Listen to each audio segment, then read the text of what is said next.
नमस्कार, अनिशात रेसिपी मराठीमध्ये आपलं पुन्हा एकदा मनापासून स्वागत आहे। तर आपण उन्हाळी पदार्थ करण्यासाठी सुरुवात केलेलीच आहे। आधीचे व्हिडिओ सुद्धा तुम्ही बघू शकता। आपण सांडगा देखील केलेला आहे, परत चिप्स देखील केलेले आहेत आणि आज आपण करणार आहोत उपवासासाठी साबुदाण्याच्या पापड्या। पळी पापड्या करणार आहोत। अगदी सोप्या पद्धतीने मी तुम्हाला सांगितलेलं आहे।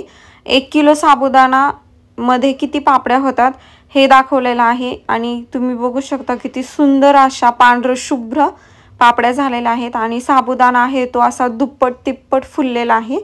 त्यासोबत ज्या पापड्या आहेत त्याच्यामध्ये बटाट्याचा खीस किती मोठा ठेवायचा आणि तो पूर्ण पापड्यांमध्ये दिसला पाहिजे, चवीलाही सुंदर लागला पाहिजे, त्यासाठी किती बटाटा घ्यायचा हे सगळं मी व्हिडिओमध्ये डिटेलमध्ये तुम्हाला सांगितलेलं आहे। आणि तुम्ही पापड्या सुद्धा बघू शकता किती सुंदर अशा झालेल्या आहेत, पांढऱ्या शुभ्र पापड्या झालेल्या आहेत। त्यासोबत आपण शेंगदाणे तळलेले आहेत। उपवासासाठी आम्ही शेंगदाणेनी पापड्या याचं कॉम्बिनेशन खूप सुंदर लागतं, त्याच्यामुळे शेंगदाणे तळलेले आहेत। चला तर मग रेसिपीला आपण स्टार्ट करूयात। तर सगळ्यात पहिल्यांदा आपण साबुदाण्याच्या पापड्या करण्यासाठी रात्री साबुदाणा भिजत ठेवणार आहोत। हा आपण 1 ते 2 पाण्याने स्वच्छ असा वॉश करून घेतलेला आहे। यामध्ये आता पाणी टाकायचं। साबुदाण्याच्या वरती अर्धा इंच पाणी राहील इतपत त्यामध्ये पाणी टाकायचं आहे। आपण ऑलरेडी साबुदाणा वॉश करून घेतलेला आहे आणि तुम्ही बघू शकता यामध्ये पाणी अगदी अर्धा इंच एवढं साबुदाण्याच्या वरती पाणी आहे, एवढं पाणी ठेवलेलं आहे। आणि हा आपण रात्रभर भिजत ठेवणार आहोत, म्हणजेच 6 ते 7 तास आपण साबुदाणा भिजत ठेवणार आहोत। त्यावरती एक प्लेट झाकून ठेवायची आणि आता आपण सकाळी बघूया साबुदाणा किती सुंदर भिजलेला आहे। तुम्ही बघू शकता तो छान असा व्यवस्थित हाताने मोकळा करून घ्यायचा आहे सुटसुटीत। आणि साबुदाणा व्यवस्थित भिजला की नाही हे कसं चेक करायचं, एक साबुदाणा घ्यायचा आणि तो असा प्रेस करून बघायचा बोटावरती आणि तुम्ही बघू शकता लगेचच तो असा प्रेस होतो, याचा अर्थ तो व्यवस्थित असा छान भिजलेला आहे। आणि आपण रूम टेम्परेचरवरचं नॉर्मल पाणीच यामध्ये टाकलं होतं, गरम पाणी करून टाकायचं नाही यामध्ये। नॉर्मल रूम टेम्परेचरवरचं पाणी टाकलं तरी पण साबुदाणा हा छान मस्त असा मोकळा सुटसुटीत देखील भिजलेला आहे। तुम्ही बघू शकता जास्त पाणी झाल्यावरती तो चिकट होतो। आणि ह्या भांड्याने आपण 1 भांडं साबुदाणा घेतला होता, म्हणजे वजनी म्हणाल तर 1 किलो साबुदाणा घेतला होता।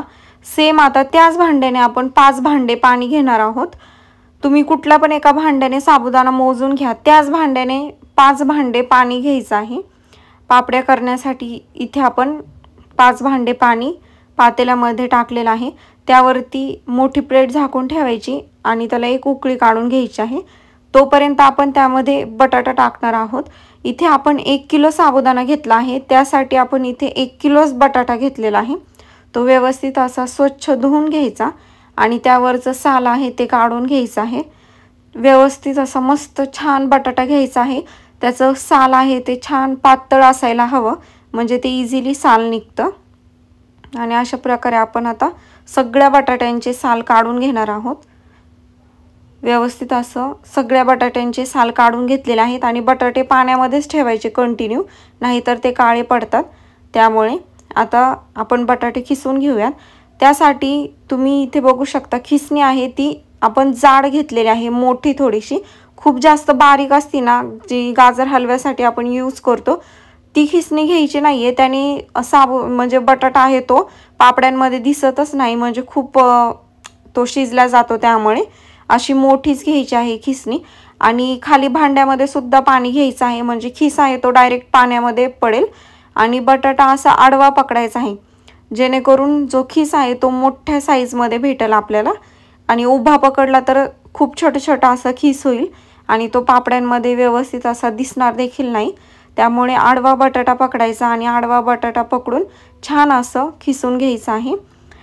तर त्या मोठ्या भांड्यामध्ये व्यवस्थित खिसणं होत नव्हतं, त्यामुळे मी प्लेटमध्ये घेतलेलं आहे पाणी, म्हणजे डायरेक्ट खिस आहे तो पाण्यात पडतो आणि काळा देखील पडत नाही। आता तुम्हाला मी इथे 1 बटाटा आहे ते खिसून दाखवलेला आहे आणि तुम्ही बघू शकता खिस किती सुंदर असा खिस झालेला आहे। आणि याची लेंथ तुम्ही बघू शकता, असा आडवा बटाटा पकडला की त्याची लेंथ आहे ती किती मोठी होते, म्हणजे ही पूर्ण पापड्यांमध्ये व्यवस्थित अशी दिसते आणि चवीलाही सुंदर लागतो। साबुदाण्याच्या पापड्या जर बटाटा टाकला तर तुम्ही जास्त देखील टाकू शकता, काहीच हरकत नाही आहे। आता हा स्वच्छ असा धुवून घ्यायचा आहे। जोपर्यंत यावरती तुम्हाला पांढरं पाणी दिसतंय तोपर्यंत बटाटा आहे तो खीस धुवून घ्यायचा आहे। मी इथे पहिल्यांदा एका पाण्याने धुवून घेतलेला आहे, तो प्लेटमध्ये काढला। त्यानंतर परत दुसऱ्या पाण्याने आपण धुवून घेणार आहोत। दुसऱ्या पाण्याने देखील मी धुवून घेतलेला। त्यानंतर आपण हे परत भांड्यामध्ये टाकायचं आणि त्यामधलं जे स्टार्च असतं ते पूर्णपणे निघून गेलं पाहिजे आणि बटाटा व्यवस्थित असा व्हाईट झालं पाहिजे पाणी, तोपर्यंत छान असं धुवून काढायचं आहे। मी पुन्हा एकदा भांड्यामध्ये काढते आणि मी इथे 2 ते 3 वेळा आहे तो खीस व्यवस्थित असा धुवून घेतलेला आहे। तुम्ही हाच खीस डायरेक्ट शिजून उन्हामध्ये वाळवला तर छान होतो, त्याचं सुद्धा तुम्ही तळल्यानंतर बटाट्याचा खीस खूप सुंदर लागतो। तुम्ही असं पण डायरेक्ट करू शकता, फक्त हे उन्हामध्ये वाळवायचं थोडंसं शिजून। आणि तुम्ही बघू शकता मस्त असं व्हाईट पाणी येईपर्यंत आपण खीस आहे तो स्वच्छ धुवून घेतलेला आहे आणि पाण्याला सुद्धा आपल्या उकळी आलेली आहे। तुम्ही बघू शकता मोठ्या गॅसवरती 10 मिनिटांमध्ये आपल्या पाण्याला उकळी आलेली आहे। यामध्ये आपण आता रेड चिली आहे ती मी थोडीशी 3 ते 4 रेड चिली आहेत त्याची पावडर करून यामध्ये टाकलेली आहे, म्हणजे थोडंसं मोठं। पण तुम्ही याऐवजी हिरवी मिरची टाकली तरी पण चालेल, काहीच हरकत नाही आहे। पण इथे मी लाल मिरची टाकलेली आहे की त्याने सुंदर असा पापड्यांवरती लाल कलरचे असे छोटे छोटे टिपके टिपके असतात तसं होईल, त्याच्यामुळे जर तुम्ही हिरव्या मिरच्या टाकल्या तरी पण चालेल, काहीच हरकत नाही आहे। आणि चवीनुसार मीठ टाका। मी इथे 2 चमचे मीठ टाकलेलं आहे। खूप जास्त मीठ टाकायचं नाही आहे, कारण जेव्हा पापड्या वाळतात ना तेव्हा त्या नंतर खारट लागतात, त्यामुळे जास्त देखील मीठ टाकायचं नाही आहे। आता मीठ टाकून झाल्यानंतर एकदा मिक्स करून घ्यायचं आणि त्यामध्ये आपण साबुदाणा आहे तो टाकून घेणार आहोत। जो साबुदाणा आहे तो पूर्णपणे हाताने सगळ्यात पहिल्यांदा मोकळा करायचा आणि नंतर तो पाण्यामध्ये टाकायचा, डायरेक्ट पाण्यामध्ये टाकू नका। आता साबुदाणा आपला पूर्णपणे मी मोकळा करून पातेल्यामध्ये टाकलेला आहे। मोठं भांडं घ्यायचं म्हणजे तो शिजतो छान आणि छान असा फुलला जातो, व्यवस्थित शिजला जातो। सारखं मध्ये मध्ये साबुदाणा आहे तो हलवत राहायचा आहे, मिक्स करत राहायचा आहे, कारण तो लवकर खाली लागतो तळाला, त्यामुळे करपून अजिबात द्यायचं नाही आहे। आणि तुम्ही बघू शकता जसं जसं तो शिजतो तसं तसं तो ट्रान्सपरंट होतो। आता 20 मिनिटं झालेले आहेत, आपला साबुदाणा कंटिन्यू शिजत आहे।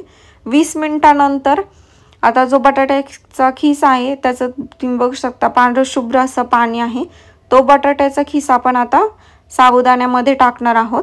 मोठ्या गॅसवरती 20 मिनिटं आपण साबुदाणा आहे तो शिजून घेतलेला आहे आणि तो असा थिक सुद्धा झालेला आहे आणि ट्रान्सपरंट पण झालेला आहे। आता त्यामध्ये बटाट्याचा खीस टाकायचा आणि पूर्णपणे व्यवस्थित असं मिक्स करून घ्यायचं आणि फक्त आता 10 मिनिटं आपण बटाट्याचा खीस आहे तो शिजवून घेणार आहोत, म्हणजे पूर्ण साबुदाण्याचं मिश्रण आहे ते अर्धा तास शिजवून घेणार आहोत मोठ्या गॅसवरती। खूप जास्त देखील शिजवायचं नाही आणि तुम्हाला ते आता जरी थोडंसं पातळ वाटत असेल पण ते नंतर जसं जसं थंड होतं तसं तसं ते ठीक व्हायला लागतं। आणि व्यवस्थित असं मिक्स करून घ्यायचं, सतत मिक्स करत राहायचं, नाहीतर तळाला साबुदाणा लगेच लागतो।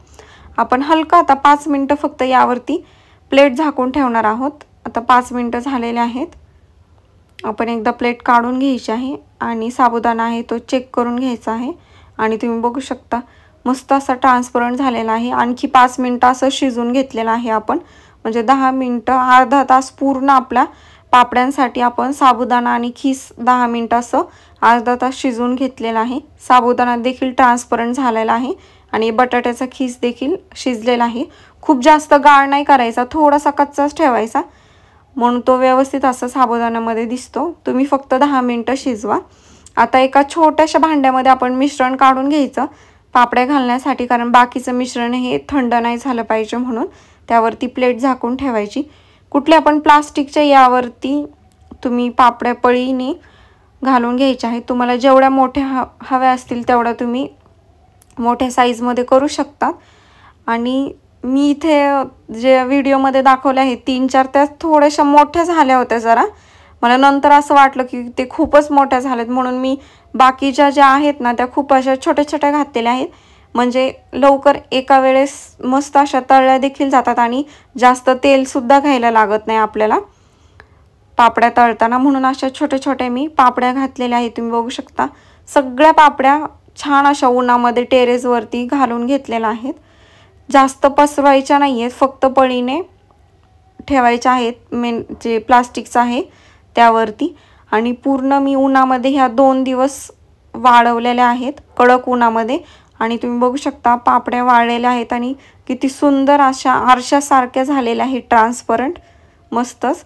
आणि त्यावरती मी तुम्हाला म्हटलं तसं बघा रेड चिली पावडर आपण त्याचं थोडंसं टाकलं होती, रेड चिली, त्याच्यामुळे किती सुंदर असं त्याच्यावरती रेड रेड टिपके दिसतात असे. जर तुम्ही ग्रीन म्हणजे हिरवी मिरचीसुद्धा टाकू शकता, त्याने ग्रीन कलरचे असे डॉट डॉट डॉट डॉट दिसतील. आता मी तुम्हाला तळूनसुद्धा दाखवते पापड्या. त्यासाठी कढईमध्ये तेल गरम करून घेतलेलं आहे. आणि सगळ्यात पहिल्यांदा मीडियम गॅसवरती आपण तेल गरम करून घेतलेलं आहे. गॅस स्लो ठेवायचा नाही, मीडियम गॅस ठेवायचा. आणि पापड्या आहेत त्या छान अशा तळून घ्यायच्या आहेत. तुम्ही बघू शकता तेलात पापडी टाकल्यानंतर किती सुंदर अशी फुलते. आणि साबुदाणा व्यवस्थित असा आपला भिजला देखील होता, त्यामुळे तो पापड्यांमध्ये सुद्धा असा दुप्पट फुलला जातो आणि मस्त असा होतो. खूप जास्त साबुदाण्याचा गिचका नव्हता झाला, नाहीतर मग तो फुलत नाही आणि तो पापड्यांमध्येच विरघळून जातो. एकदम परफेक्ट असा साबुदाणा शिजला की मस्त असं तुम्ही बघू शकता मस्त पापड्यांमध्ये सुद्धा तो दुप्पट तिप्पट असा फुलतो. आणि जो बटाट्याचा खिसा आहे तो सुद्धा खूप सुंदर दिसतो. आणि तुम्ही उन्हामध्ये वाळवत ठेवला तर सेम असाच कलर येतो, पण घरामध्ये वाळवत ठेवल्यानंतर त्याला खूप जास्त वेळ लागतो. त्यामुळे शक्यतो उन्हामध्ये वाळवलं तर तो आपण वर्ष 2 वर्ष स्टोअर करू शकतो, त्याला काहीच खराब होत नाहीत पापड्या. पुन्हा एकदा मी तुम्हाला 2 ते 3 पापड्या कढईमध्ये टाकलेल्या आहेत आणि त्या दाखवलेल्या आहेत. सगळ्या पापड्या आपण तळून घेतलेल्या आहेत आणि तुम्ही बघू शकता मस्त असा फुललेला आहेत. कलरसुद्धा खूप छान असा पांढरा शुभ्र कलर आलेला आहे. जर तुम्ही घरामध्ये वाळवलं तरी असाच कलर येतो तळल्यानंतर. पण जेव्हा मी तुम्हाला त्या वाळलेल्या दाखवल्या होत्या पण त्या तशा वाळत नाही, जरा त्याला पिवळसर असा कलर येतो. पण उन्हामध्ये वाळवलं होतं म्हणून किती सुंदर असा कलर आलेला आहे तळल्यानंतर सुद्धा. आणि वाळल्या होत्या तेव्हा सुद्धा. बटाट्याचा खिसा आहे तो व्यवस्थित असा पूर्ण पापड्यांवरती दिसत आहे, कारण आपण मोठ्या साईजची खिसणी यूज केली होती.